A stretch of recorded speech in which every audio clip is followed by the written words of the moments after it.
നമസ്കാരം, അവിനാഷാണ്.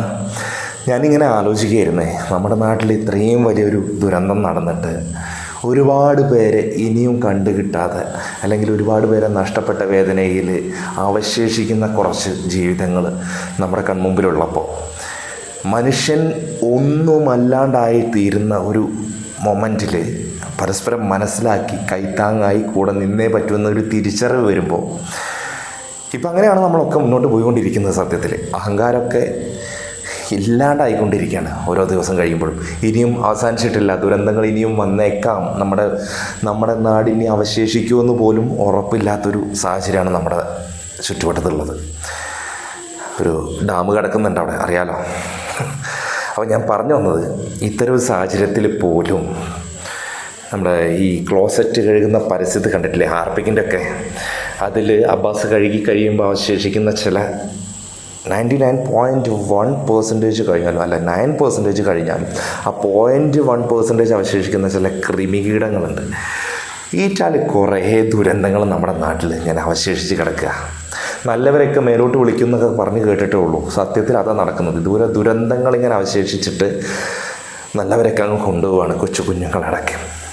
അത് വല്ലാത്തൊരു വിഷമം തന്നെയാണ്. പറയാനുള്ളത്, കുറച്ച് വീഡിയോസ് നിങ്ങളുടെ മുമ്പിൽ എത്തിച്ചിട്ട് അതിനെക്കുറിച്ചാണ് എനിക്ക് സംസാരിക്കാനുള്ളത്. അതിലൊന്ന് ഞാൻ ഇവിടെ കാണിക്കാം. ഫസ്റ്റ് നടൻ മോഹൻലാൽ ദുരിതാശ്വാസ ഫണ്ടിലേക്ക് 25 ലക്ഷം കൊടുത്തു എന്ന് പറഞ്ഞ ന്യൂസ് വന്നു. അതിനു മുൻപ് മമ്മൂട്ടി കൊടുത്തതും, ദുൽഖർ സൽമാൻ കൊടുത്തതും, നമ്മുടെ ഈ ജോജു കൊടുത്തതും, അതുപോലെ തന്നെ ആസിഫ് അലി കൊടുത്തതും, ടൊവിനോ ചെയ്തതും, അങ്ങനെ ഒരുപാട് സെലിബ്രിറ്റീസ് ചെയ്തതിൻ്റെ ഒക്കെ ന്യൂസ് വൈറലായിട്ടുണ്ട്, അല്ലെങ്കിൽ ജനങ്ങളിലേക്ക് എത്തിയിട്ടുണ്ട്. അതിൻ്റെ പിന്നാലെയാണ് മോഹൻലാൽ ചെയ്തതിനെക്കുറിച്ചുള്ള ന്യൂസും വന്നിട്ടുള്ളത്. മോഹൻലാൽ അത് കൊടുത്തു, 25 ലക്ഷം കൊടുത്തു. കൂടാതെ അദ്ദേഹത്തിൻ്റെ വാച്ച്, ഇത്ര ലക്ഷങ്ങളുടെ വിലയുള്ള വാച്ചസിൻ്റെ കളക്ഷൻ അത് സെല്ല് ചെയ്തിട്ട് അതിൻ്റെ എമൗണ്ട് ഫുള്ള് ഇവിടേക്ക് ഡൊണേറ്റ് ചെയ്യാം, മുഖ്യമന്ത്രിയുടെ ദുരിതാശ്വാസ നിധിയിലേക്ക് ഡൊണേറ്റ് ചെയ്യാമെന്നും അദ്ദേഹം പറഞ്ഞു. ചെയ്തു എന്നാണ് എൻ്റെ ഒരു വിശ്വാസം. ഞാൻ അങ്ങനെ ഒരു ന്യൂസും കണ്ടു.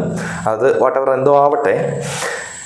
അതിൻ്റെ പിന്നാലെ അദ്ദേഹം ഈ ദുരന്തഭൂമി സന്ദർശിക്കണം. അവിടെയാണ് കേട്ടോ ഈ ഒരു വിഷയം ഞാൻ ചർച്ച ചെയ്യാൻ ഉദ്ദേശിക്കുന്നത്. അവിടെ തൊട്ടാണ്. ആളുകളുടെ ആ ഒരു വൃത്തികെട്ട മനസ്സാണ് ഞാൻ നിങ്ങളിലേക്ക് എത്തിക്കുന്നത്. ചിലരുടെയൊക്കെ ഈ വലിയ ദുരന്തത്തിനിടയിലുള്ള ചില ദുരന്തങ്ങളുടെ. അപ്പോൾ ദുരന്തഭൂമി സന്ദർശിക്കാൻ ശ്രീ മോഹൻലാൽ വരികയാണ്.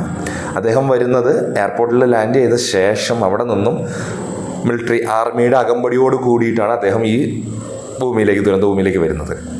ആ ഒരു വിഷയം സോഷ്യൽ മീഡിയയിൽ എത്തിയപ്പോൾ മുതൽ ഞാൻ കാണുന്നത്, എന്തിനാണ് ഇവൻ അങ്ങോട്ട് പോകുന്നത്?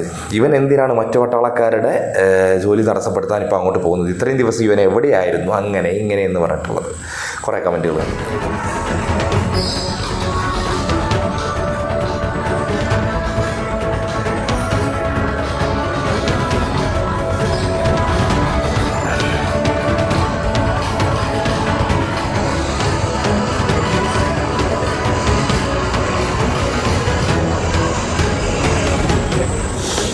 ഈ ഒരു വീഡിയോ ഇതിന് എന്തൊക്കെ കമൻറ്റാണ് വന്നതെന്നറിയോ? ഇവനാരാ പട്ടാളത്തിലെടുത്തത്? ഇവനാരാ ട്രെയിനിങ് കൊടുത്തത്? ഇവൻ എവിടുന്നാണ് ട്രെയിനിങ് എടുത്തത്? അങ്ങനെ ഇങ്ങനെ ഇവൻ എന്തിനാണ് പട്ടാളക്കാർ സെല്യൂട്ട് ചെയ്യുന്നത്? ബുദ്ധി ഇല്ലാത്ത ജനങ്ങളോട് മറുപടി പറയാൻ പോകരുത് എന്നാണ് സത്യത്തിൽ. അതുകൊണ്ട് അവന്മാരോട് എനിക്കൊന്നും പറയാനില്ല. ഞാനിത് ഇവിടെ പറയുന്നതിന് മറ്റൊരു ഉദ്ദേശമുണ്ട്. അത് അവസാനം ഞാൻ പറയാം. ഒരു വീഡിയോ ഇതാണ്, നിങ്ങളിപ്പോൾ കണ്ടതാണ്. ഇനി മറ്റൊരു വിഷയം ഞാൻ പറഞ്ഞല്ലോ, ഈ ഒരു വിഷ്വലിൽ ഇത്രയും പറഞ്ഞ് ആളുകൾ, അതിൻ്റെ പുറകെ അദ്ദേഹം ദുരന്തഭൂമിയിലെത്തി അത് സന്ദർശിക്കുന്ന സമയം അവിടെ അദ്ദേഹം യൂണിഫോമിൽ, അതായത് ആർമിയുടെ യൂണിഫോമിലാണ് അവിടെ അദ്ദേഹം നിൽക്കുന്നത്. ആർമിക്കാരുടെ കൂടെയാണ് നിൽക്കുന്നത്, തോളോട് തോൾ ചേർന്ന് അദ്ദേഹം അവർക്കൊരു പ്രചോദനമായിട്ട് നിൽക്കുന്ന ഒരു സന്ദർഭം. അതിൻ്റെ ഒരു എൻ്റെ കാര്യം എന്ന് പറഞ്ഞാൽ, ഇവിടെ ആദ്യം എത്തിയത് ഞാനും കൂടെ ഉൾപ്പെടുന്ന 122 ഇൻഫൻട്രി ബറ്റാലിയൻ ആയിരുന്നു, TA മദ്രാസ്. അവരിവിടെ എല്ലാവരും അവരാണ് ആദ്യം ഇവിടെ എത്തിയത്. ഞങ്ങളുടെ 40 പേര് വളരെയധികം ശ്രമങ്ങൾ നടത്തി ഒരുപാട് പേരെ സേവ് ചെയ്യാൻ സാധിച്ചു. കഴിഞ്ഞ 16 വർഷമായിട്ട് ഞാൻ ആ ബറ്റാലിയനിലാണുള്ളത്. അപ്പോൾ ഞാൻ അവരുമായിട്ട് ഒരുപാട് പരിചയവും ഒരുപാട് സ്നേഹവും ഒരുപാട് ഇൻട്രാക്ഷൻസ് ഉള്ള ഒരാളാണ്. തീർച്ചയായിട്ടും അവർക്ക് മാത്രമല്ല, ഇവിടെ വന്നിരിക്കുന്ന വേറെ പല യൂണിറ്റുകളുണ്ട്. അവർക്കൊക്കെ ഒരു പ്രചോദനമാകാൻ, അവർക്കൊക്കെ നന്ദി പറയാൻ, മനസ്സുകൊണ്ട് അവരെ നമസ്കരിക്കാനായിട്ടാണ് ഞാൻ വന്നിരിക്കുന്നത്. തീർച്ചയായിട്ടും നമുക്ക് എല്ലാവർക്കും ചേർന്ന് ഇതിനെതിരെ വളരെ ശക്തമായി നീങ്ങണം. ഇത്തരം പ്രകൃതി ദുരന്തങ്ങൾ ഉണ്ടാകാതിരിക്കാൻ നമുക്ക് എല്ലാവർക്കും ചേർന്ന് ഒരു തീരുമാനമെടുക്കണം. അപ്പോൾ അത് നിങ്ങൾ കണ്ടില്ലേ, അദ്ദേഹം അവിടെ എത്തിയ ശേഷം മാധ്യമങ്ങളോട് പറഞ്ഞ വാചകങ്ങളാണിത്.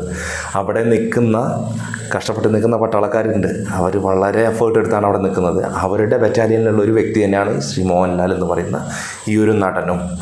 എന്ന് വെച്ചാൽ അദ്ദേഹത്തിന് കേണൽ പദവി കൊടുത്ത് ആദരിച്ചിട്ടുണ്ട് രാജ്യം. അപ്പോൾ ആ ഒരു ബറ്റാലിയനിലുള്ള ഈ ഒരു പേഴ്സൺ അല്ലെങ്കിൽ ഈ ഒരു ഓഫീസർ എന്ന് തന്നെ പറയാം, അദ്ദേഹത്തിന് അവിടെ ചെല്ലാനുള്ള റൈറ്റ് ഉണ്ട്. അദ്ദേഹത്തിനെ സംരക്ഷിക്കാനോ അല്ലെങ്കിൽ അദ്ദേഹത്തിന് അകമ്പടി കൊടുക്കാനോ അവർ ബാധ്യസ്ഥരുമായിരിക്കും. കാരണം അദ്ദേഹത്തിൻ്റെ പദവി വെച്ചിട്ടാണ്. അതിനെ ചോദ്യം ചെയ്യുന്ന ഒരു വിഭാഗം ആളുകളുണ്ട്. അത്രയും അതുകൊണ്ട് അപ്പോൾ ഞാൻ പറഞ്ഞില്ല, എനിക്ക് നിങ്ങൾ പേഴ്സണലി മോഹൻലാൽ എന്ന് പറയുന്ന വ്യക്തിനെ എന്ത് പറഞ്ഞാലും അത് എന്നെ ബാധിക്കുന്ന വിഷയമല്ല. പക്ഷേ നിങ്ങൾ ഈ കാണിക്കുന്ന നെറികേട് എന്ന് പറയുന്നത് സിറ്റുവേഷൻ മനസ്സിലാക്കാതെയാണെന്ന് ചിന്തിക്കുക. അവിടെ ആ ദുരന്ത ഭൂമിയിൽ ആ നിൽക്കുന്ന പട്ടാളക്കാർക്ക് പ്രചോദനമേകാൻ, അവിടെ ഉള്ള അവശേഷിക്കുന്ന ജീവിതങ്ങൾക്ക് ഒരു ആശ്വാസമേകാൻ, അതിനുവേണ്ടിയാണ് അദ്ദേഹം അങ്ങോട്ട് പോയിട്ടുള്ളത്. ഇനി അദ്ദേഹം അവിടെ പോയിട്ട് എന്താണ് കാര്യം, അല്ലെങ്കിൽ ഇവൻ അങ്ങോട്ട് പോയിട്ട് എന്തുണ്ടാക്കാനാണെന്ന് ചോദിച്ചവർക്കുള്ള മറുപടി അത് അവിടെ നിന്ന് തന്നെ അവർ തന്നെ റിവീൽ ചെയ്യുന്നുണ്ട്. മേജർ രവി എന്ന് പറയുന്ന പുള്ളിക്കാരൻ്റെ ഓഡിയോ കൂടി കേൾക്കാം. അപ്പോൾ ലാലേട്ടൻ ഇപ്പോൾ ഒരു കാര്യം പറയാൻ ലാലേട്ടൻ പറയാത്തത് നിങ്ങളിവിടെ ചോദിച്ചു, ഇവിടെ അറിയുന്ന സ്ഥലമില്ലെന്ന്. ഇപ്പോൾ അവിടെ നോക്കിക്കൊണ്ടിരിക്കുന്ന സമയത്ത് ആ മുണ്ടക്കയിൽ സ്കൂൾ കണ്ടപ്പം എന്നെ നോക്കിയിട്ടൊന്ന് കണ്ണ് നിറയുന്നത് ഞാൻ കണ്ടു. അതുകൊണ്ട് വിശ്വശാന്തി ഫൗണ്ടേഷൻ മാനേജിംഗ് ഡയറക്ടർ അദ്ദേഹത്തിനോട് ചോദിക്കാത്തന്നെ ആ സ്കൂൾ, ആ LP സ്കൂൾ റീജനുവേറ്റ് ചെയ്ത് റീബിൽഡ് കൊടുക്കുന്നതും കൂടെ വിശ്വശാന്തി ഏറ്റെടുക്കുകയാണ്. വിശ്വശാന്തി ഫൗണ്ടേഷൻ എന്ന് പറയുന്നത് അദ്ദേഹം ഉൾപ്പെടുന്ന ഒരു ട്രസ്റ്റിൻ്റെ പേരാണ്. അവർ അവിടെയുള്ള ആ ഒരു സ്കൂള് പുനരുദ്ധാരണം നടത്തി കൊടുക്കാമെന്ന് പറഞ്ഞു അവരുടെ ചെലവിൽ. ഇതൊന്ന് എന്തിനാണ് അവിടെ പോയത് എന്നുള്ള ചോദ്യത്തിനുള്ള ഒരു മറുപടിയാണത്. മറ്റൊന്ന്, ഞാനുമായിട്ട് അസോസിയേറ്റ് ചെയ്യുന്ന ഞങ്ങളുടെ ഒരു ഫൗണ്ടേഷൻ ഉണ്ട്, വിശ്വശാന്തി ഫൗണ്ടേഷനാണ്.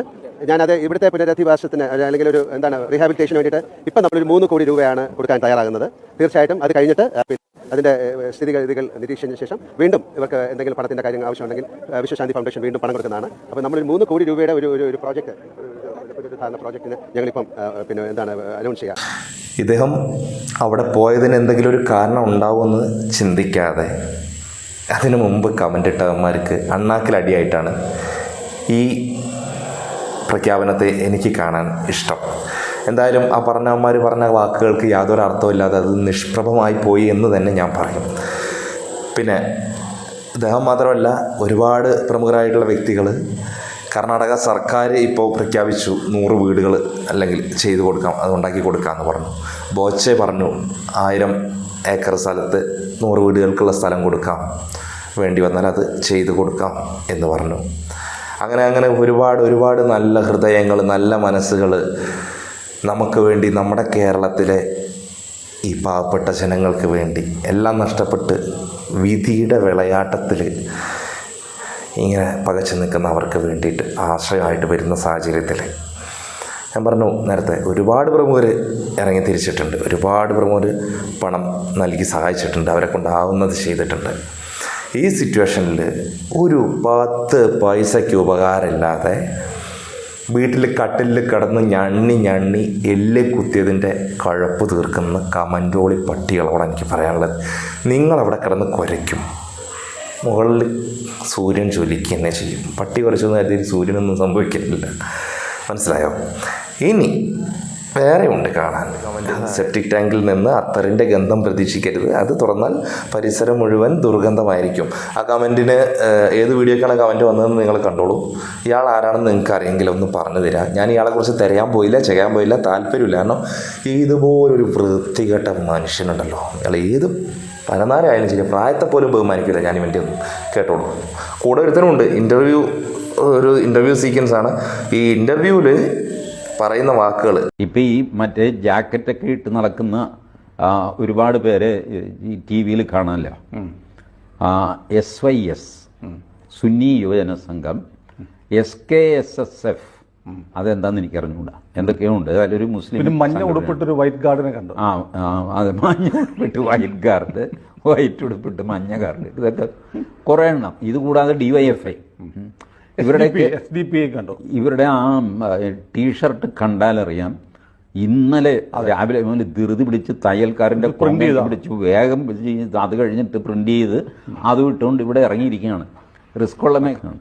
ഈ നടക്കുന്നത് മുഴുവൻ സേഫ് ഏരിയയിലാണ്, ആശുപത്രിയിൽ അവിടെ ഇവിടെയൊക്കെ. നമ്മളോർക്കും ദുരന്ത മുഖത്തൊന്നും അല്ല, ഇതിൻ്റെ അടുത്ത് പോകാൻ ഇവന് പേടിയാ. അല്ല, ഇപ്പം നമ്മൾ കണ്ടു ഈ ബോഡി എടുത്ത് മോർച്ചറി എടുത്ത് ആംബുലൻസിൽ കയറ്റുന്നു, മൊബൈൽ ഫ്രീസർ. ഈ പരനാറിക്കിളവനുണ്ടല്ലോ, ഇവൻ പറഞ്ഞ വാക്കുകൾ നിങ്ങൾ ശ്രദ്ധിക്കണം. ഒന്ന്, ആദ്യം പറഞ്ഞ 2 സംഘടനകൾ എനിക്ക് തോന്നുന്നു സുന്നി ഒരു പേര് പറഞ്ഞില്ലേ അയാൾ, അത് മുസ്ലിം ബേസ്ഡ് ആയിട്ടുള്ള മുസ്ലിം മതസ്ഥരുടെ അവരുടെ ഒരു സൊസൈറ്റിയുടെ ഭാഗമായിട്ടുള്ള ഏതോ സംഘടനയാണ്. എന്ന് വെച്ചാൽ ഇവിടെ ദുരന്തമുഖത്ത് അഹോരാത്രം കഷ്ടപ്പെടുന്നവരുടെ കൂട്ടത്തിൽ അവരും ഉണ്ട്. രണ്ടാമത് പറഞ്ഞത് അതുപോലെ ഒരു സംഘടനയായിരിക്കണം. മൂന്നാമത് പറഞ്ഞത് DYFI എന്ന് വെച്ചാൽ കമ്മ്യൂണിസ്റ്റ് പാർട്ടിയുടെ DYFI എന്ന് പറയുന്ന യുവജന സഖ്യത്തിൻ്റെ അവരുടെ വോളണ്ടിയേഴ്സ്.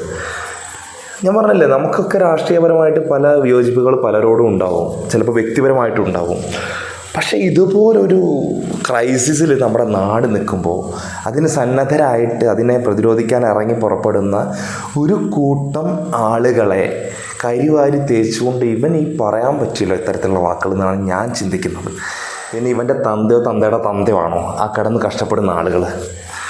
പോട്ടെ, ഇവനീ പറയുന്നതിനും ചിലക്കുന്നതിനും ഇവന്മാർ രണ്ടുപേരും ഞാൻ പറയാം, ചിലക്കുന്നതിനും വല്ല കാര്യമുണ്ടെങ്കിൽ ഞാനത് അംഗീകരിക്കാം. കാരണം അവിടെ പോയിട്ട് കഷ്ടപ്പെട്ട് ഈ ദുരന്തമുഖത്ത് നിന്ന് കഷ്ടപ്പെട്ടവരാണ് ഈ പറയുന്ന പട്ടികളെങ്കിൽ മറ്റുള്ളവരെ കുറ്റം പറയുന്നതിൽ ഞാൻ അംഗീകരിക്കാം. അവർ നേരിട്ട് കണ്ടതായിരിക്കും. ഇവർ പണിയെടുക്കുമ്പം അവന്മാർ മാറി സേഫ് സോണിൽ നിന്ന് പണിയെടുക്കുന്നത്, ഹോസ്പിറ്റലിൽ നിന്ന് പണിയെടുക്കുന്നത് ഇവർ കണ്ടതുകൊണ്ടാണെന്ന് മനസ്സിലാക്കാം. ഇത് കുടുംബത്തിൽ നിന്ന് പുറത്തിറങ്ങാണ്ട് മഴച്ചാറ്റിലേറ്റാൽ പനി പിടിക്കുന്ന ഐറ്റംസൊക്കെ വന്നിട്ട് തൊള്ളോട് സംസാരിക്കാനുള്ള ആവതയാക്കില്ല, എന്നിട്ടാണ് കിടന്ന് ചലച്ചുകൊണ്ടിരിക്കുന്നത്. ഇവനോടൊന്നും എന്താ മറുപടി പറയേണ്ടത്? ഇവനോടൊക്കെ ഒറ്റ കാര്യം ഞാൻ പറയുള്ളൂ, വിഷം എന്ന് പറഞ്ഞാൽ കൊടിയ കാളകൂടെ വിഷമില്ലേ, അതിൻ്റെ അപ്പുറമാണ് ഇവൻ്റെയൊക്കെ മനസ്സ്. ഇതുപോലൊരു സാഹചര്യത്തിലും ഇങ്ങനെ പറയാൻ പറ്റുന്നുണ്ടെങ്കിൽ അത്രയും ടോക്സിക് വിഷയമാണ് അവനൊക്കെ. ഇനി അടുത്തത് CM നമ്മുടെ ദുരിതാശ്വാസ നിധിയിലേക്ക് അദ്ദേഹത്തിൻ്റെ വകയായിട്ടതാ ദുരിതാശ്വാസ നിധിയിലേക്ക് മുഖ്യമന്ത്രി 1 ലക്ഷം രൂപയും ഭാര്യ T. കമല 33,000 രൂപയും നൽകി. ഇതിനടിയിൽ വന്ന കമൻറ്റുകളുണ്ട്. ഇതിനടിയിൽ വന്ന കമൻറ്റുകൾ എന്ന് പറയാനാണെങ്കിൽ, കട്ടുവെച്ച മുതലിൽ നിന്ന് എടുത്ത് കൊടുത്തൂടെ, ഒരു പെർസെൻറ്റേജെങ്കിലും കൊടുത്തൂടെ, അങ്ങനെ കൊടുത്തൂടെ, ഇങ്ങനെ കൊടുത്തൂടെ. ഇടയിൽ ആരെങ്കിലും കൊടുക്കുന്നത് കൊടുക്കട്ടെ. നിങ്ങൾ കൊടുക്കുന്നുണ്ടെങ്കിൽ നിങ്ങൾ കൊടുത്തതിൽ നിന്ന് അവർ കൈയിട്ട് വാരുന്നുണ്ടെങ്കിൽ അത് നമുക്ക് അപ്പോൾ നോക്കാം. മനസ്സിലായോ? ഇതിനെ വിമർശിക്കേണ്ട സമയമല്ല ഇത്. നമ്മുടെ ഭരണകൂടത്തിനെയോ അല്ലെങ്കിൽ ഭരണകർത്താക്കളെ വിമർശിക്കേണ്ട സമയമല്ല. ഞാൻ എപ്പോഴും പറയുകയാണ്, പല വിയോജിപ്പുകളും രാഷ്ട്രീയപരമായിട്ടോ അല്ലാതെയോ എല്ലാവർക്കും ഉണ്ടാവും, എല്ലാവരോടും ഉണ്ടാവും. അത് ഇങ്ങനെയല്ല തീർക്കേണ്ടത്. അത് ഇതിനുള്ള സിറ്റുവേഷൻ അല്ലത്. സാഹചര്യം മനസ്സിലാക്കിയിട്ട് കോമൺ സെൻസോടെ പെരുമാറേണ്ട കഴുതകളെ നിങ്ങൾ. അതിൽ പ്രതിപക്ഷ നേതാവ് VD സതീശൻ്റെ വാക്കുകളിലേക്കൊന്ന് പോകേണ്ടതുണ്ട്. കാരണം അദ്ദേഹം പറയുന്നത് ഈ ഒരു സാഹചര്യത്തിൽ വളരെ വിലപ്പെട്ട വാക്കുകളാണ്. കേട്ടോളൂ. അല്ല, അവർ പറയുന്നത് പലതിനോടും നമുക്ക് യോജിക്കാൻ പറ്റില്ല. കാരണം അവർ വെറുതെ രാഷ്ട്രീയം കലർത്താൻ വേണ്ടി നോക്കുകയാണ്. അവരേക്കാൾ രാഷ്ട്രീയമായി ഗവൺമെൻറ്റുമായും ഇടതുമുന്നണിയുമായി ഏറ്റുമുട്ടുന്ന ഞങ്ങളല്ലേ. ഞങ്ങൾ വല്ല വിട്ടുവീഴ്ചയും കാണിക്കാറുണ്ട്. ഇതിനുള്ള സമയമല്ല. അതിനെക്കുറിച്ച് ആലോചിക്കാൻ പോലും പറ്റില്ല. ഞങ്ങൾ തന്നെ മുഖ്യമന്ത്രിയെയും മന്ത്രിമാരെയും എല്ലാവരോടും സംസാരിച്ചുകൊണ്ടിരിക്കുകയാണ്. നമുക്ക് എന്ത് ചെയ്യാൻ പറ്റുമെന്നാണ് നമ്മൾ ആലോചിക്കുന്നത്. അവരെ എങ്ങനെ സപ്പോർട്ട് ചെയ്യാൻ പറ്റുന്ന, ഗവൺമെൻറ് മെഷീനറിയെ എങ്ങനെ സപ്പോർട്ട് ചെയ്യാൻ പറ്റുമെന്നാണ് നമ്മൾ ആലോചിക്കുന്നത്. അല്ല, ഒരു തടസ്സം ഉണ്ടാകാൻ പാടില്ല. ഇതിങ്ങനെ രാഷ്ട്രീയ വിരോധം ഒന്നും പറഞ്ഞു നിൽക്കാൻ വേണ്ടിയുള്ള സമയമല്ല. ഗവൺമെൻറ്റിൻ്റെ ഭാഗത്ത് എന്തെങ്കിലും തെറ്റുണ്ടെങ്കിൽ അതൊക്കെ പിന്നീട് പറയാം. എൻ്റെ പേരിലൊരു ക്യാമ്പയിൻ വന്നു. അത് CPM ഹാൻഡിലുകളാണ് ഉണ്ടായത്. ഞാനതിട്ട് കംപ്ലയിൻറ്റ് ചെയ്തു, DGPക്ക് എൻ്റെ ഓഫീസ് കംപ്ലയിൻറ്റ് ചെയ്തു. ഞങ്ങളാരും എന്നോട് ചോദിക്കുന്നത്. ഇപ്പോൾ ഞാൻ പറഞ്ഞ വിഷയം എന്താണെന്ന് നിങ്ങൾക്ക് മനസ്സിലായിട്ടുണ്ടാവും ഇദ്ദേഹത്തിൻ്റെ വാക്കുകളിലൂടെ. VD സതീശൻ എന്ന് പറയുന്ന പ്രതിപക്ഷ നേതാവ് പറഞ്ഞു, ഏറ്റവും കൂടുതൽ സർക്കാരിനെ, അതായത് കേരള സർക്കാരിനെ എതിർക്കുന്നവരും അല്ലെങ്കിൽ അവരോട് വിയോജിപ്പ് പ്രകടിപ്പിക്കുന്നവരുമായിട്ടുള്ളത് ഞങ്ങളാണ്. എന്നിട്ടും ഞങ്ങൾ അതിന് മുതിരാത്തത് ഇത് അതിനുള്ള സന്ദർഭമല്ല. അവരോട് സർക്കാരിനോട് എന്തെങ്കിലും വിയോജിപ്പോ അവരുടെ പ്രവർത്തനങ്ങളിൽ എന്തെങ്കിലും നമുക്ക് എതിരഭിപ്രായം ഉണ്ടെങ്കിൽ അത് പിന്നീട് സംസാരിക്കാം. അതിനുള്ള അവസരം ഇതല്ല, പ്രായോഗികമായ സമയം ഇതല്ല എന്നാണ്. സത്യമായ കാര്യം അതൊക്കെയാണ്. അത് മനസ്സിലാക്കാനുള്ള വിവരവും ബുദ്ധിയും ഇവിടുത്തെ 0.1% കൃമി കീടാണുക്കൾക്കില്ല. അതിനാണ് എന്തായാലും ഇത്തരം കാര്യങ്ങളിലൂടെയാണ് നമ്മളിപ്പോൾ കടന്നു പോകുന്നത്.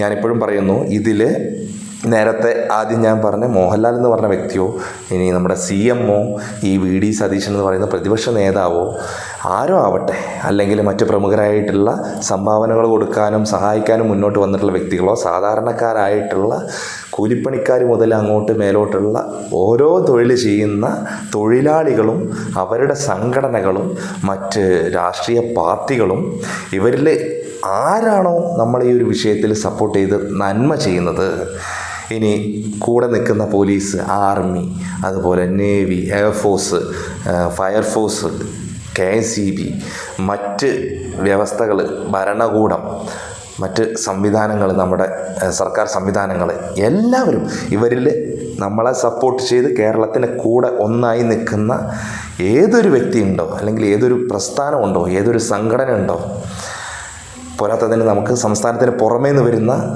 സ്നേഹവും സഹായവും, അതും ഇവരെ ഈ പറഞ്ഞവരിൽ ആരെ നിങ്ങൾ കരിവാരി തേക്കാൻ ശ്രമിച്ചാലും, നേരത്തെ ഞാൻ പറഞ്ഞ വാക്ക് ഓർത്തോ, പട്ടികളെ നിങ്ങൾ അവിടെ കിടന്ന് കുരച്ചോ, ഇവരെല്ലാം കത്തി നിൽക്കുന്ന സൂര്യനാണെന്ന് മനസ്സിലാക്കിക്കോ. നിങ്ങളുടെ കുരയൊന്നും ആ സൂര്യനെ ഏൽക്കില്ല. കുരയ്ക്കുന്ന പട്ടികൾ കുരച്ചുകൊണ്ടിരിക്കും. മനസ്സിലാക്കുന്ന പട്ടികളാണെങ്കിൽ തിരുത്തി നന്മയിലേക്ക് വരാൻ ശ്രമിക്കുക. എന്തെങ്കിലും ഒരു ധനസഹായം അല്ലെങ്കിൽ പോട്ടെ, മനസ്സുകൊണ്ടൊരു സപ്പോർട്ടെങ്കിലും കൊടുക്കുക. അല്ലാണ്ട് എല്ലാത്തിനും കയറി വിമർശിച്ച് ഉണ്ടാക്കാൻ നിൽക്കല്ലേ. നമുക്ക് വിമർശിക്കാം, തെറ്റ് ചെയ്താൽ ഏത് പ്രമുഖനെയും വിമർശിക്കാം. പക്ഷേ ചെയ്യുന്ന നന്മ അത് അവൻ്റെ ഷോ കാണിക്കാനാണ്, പട്ടി ഷോ ആണ്, മറ്റേ ഷോ ആണെന്നും പറഞ്ഞ് ഉണ്ടാക്കുന്ന മറ്റേ വിമർശനമല്ല അത്. ഈ പറയുന്ന വ്യക്തികൾക്ക് ഷോ കാണിച്ചിട്ട് എന്ത് നേടാനാണല്ലോ? അവർ അച്ചീവ് ചെയ്യേണ്ടതിൻ്റെ അങ്ങേപ്പുറം അച്ചീവ് ചെയ്തിട്ടുള്ള ആൾക്കാരാണ് നിങ്ങൾ ഈ വിമർശിക്കുന്ന പലരും. അതാണ് ഞാൻ പറഞ്ഞത്. പിന്നെ ഈ നേരത്തെ ഞാൻ പറഞ്ഞ കളവൻ പറഞ്ഞ രീതിയിലുള്ള സംഘടനകളിലുള്ള ഒരു വ്യക്തിയും ഇതൊന്നും കണ്ട് തളരരുത്. നിങ്ങൾ നിങ്ങളുടെ പ്രവൃത്തി ചെയ്തുകൊണ്ടിരിക്കുക. നിങ്ങൾ ചെയ്യുന്ന കർമ്മത്തിനുള്ള ഫലം നിങ്ങൾക്ക് കിട്ടിയിരിക്കും. കേരളം മുഴുവൻ നിങ്ങൾക്ക് വേണ്ടി പ്രാർത്ഥിക്കും. നമുക്ക് കൂടെ നിൽക്കാം, താങ്ങായിട്ട് അവർക്ക് വേണ്ടിയിട്ട്. നാളെ നമുക്കും വരാവുന്ന ഒരവസ്ഥയല്ലേ ഇതൊക്കെ. എന്തിനെങ്ങനെ വിദ്വേഷം പ്രചരിപ്പിക്കുന്നത്? എന്തെങ്കിലും നല്ലത് ചെയ്യാനാവില്ലെങ്കിലും മിണ്ടാതെ മാറിയിരുന്നു കൊടുക്കുക. ചെയ്യുന്നവർ ചെയ്യട്ടെ.